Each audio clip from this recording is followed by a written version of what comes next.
আচ্ছা বলুন তো, গরমে বা সামান্য হাঁটা চলা করলেই কি আপনি অতিরিক্ত ঘেমে যান? জামা কাপড় একদম ভিজে যায় বা ঘামে অতিরিক্ত গন্ধ হয়? অনেকেই এই তীব্র ঘামে যখন গন্ধ হয় পাউডার ব্যবহার করেন, পারফিউম ব্যবহার করেন, কিন্তু তাতে কোনো লাভ হয় না। কারণ সমস্যাটা আপনার বাইরের নয়, ভিতরের।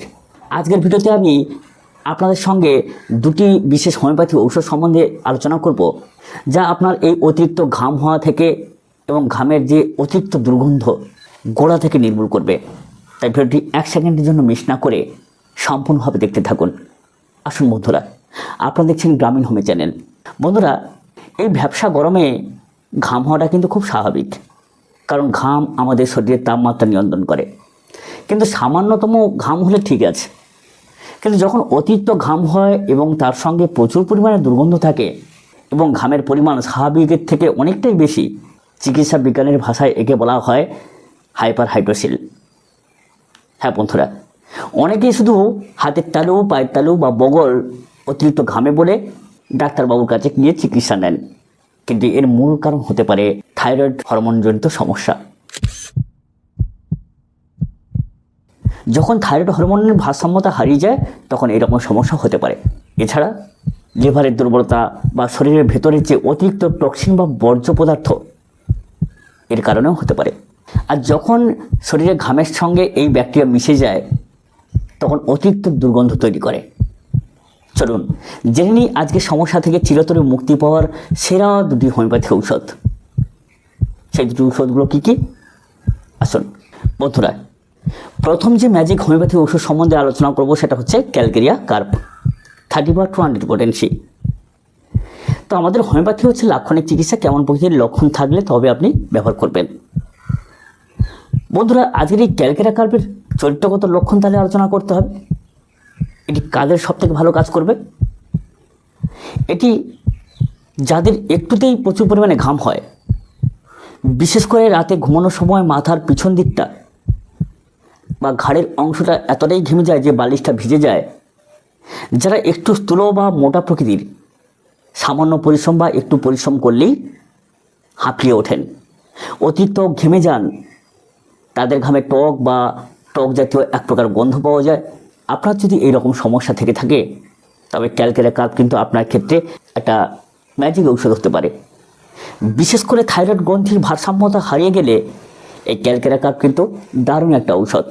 এই ঔষধ ভিতর থেকে আপনার যে থাইরয়েড গ্রন্থিজনিত কারণে যে হরমোনের ভারসাম্য হারিয়ে গেছে তাকে নিয়ন্ত্রণ করে এবং ঘামটাকে কমায়।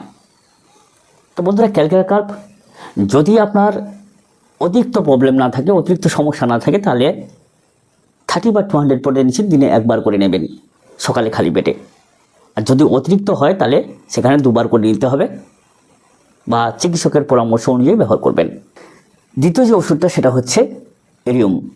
হ্যাঁ বন্ধুরা, এরিয়াম 30/200 পোটেন্সি। বন্ধুরা, এরিয়াম 30 পোটেন্সি ঘামেরও অত্যন্ত কার্যকরী একটা ঔষধ।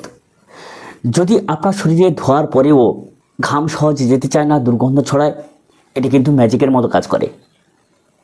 এটি শরীরের মেটাবলিজম সিস্টেমকে ঠিক করে, ঘামের দুর্গন্ধ সৃষ্টিকারী উপাদানগুলোকে ধ্বংস করে। সঙ্গে আরেকটা ঔষধকে আপনারা যোগ করতে পারেন। যদি দেখা যায় যে পায়ের তলায়, হাতের তলায় প্রচুর পরিমাণে ঘাম হয়, বিশেষ করে জুতো খুললে তীব্র পচা দুর্গন্ধ বার হয়, তাহলে আর কোনো কথা নেই, সেখানে কিন্তু সাইলেশিয়া অত্যন্ত একটা কার্যকরী ঔষধ। আপনার সাইলেশিয়া 30 পোটেন্সি বা 200 পোটেন্সি দিনে একবার করে নিতে পারেন। বন্ধুরা, ওষুধ সেবনের পাশাপাশি অবশ্যই করে আপনার লাইফস্টাইলটাকে কিন্তু একটু চেঞ্জ করতে হবে।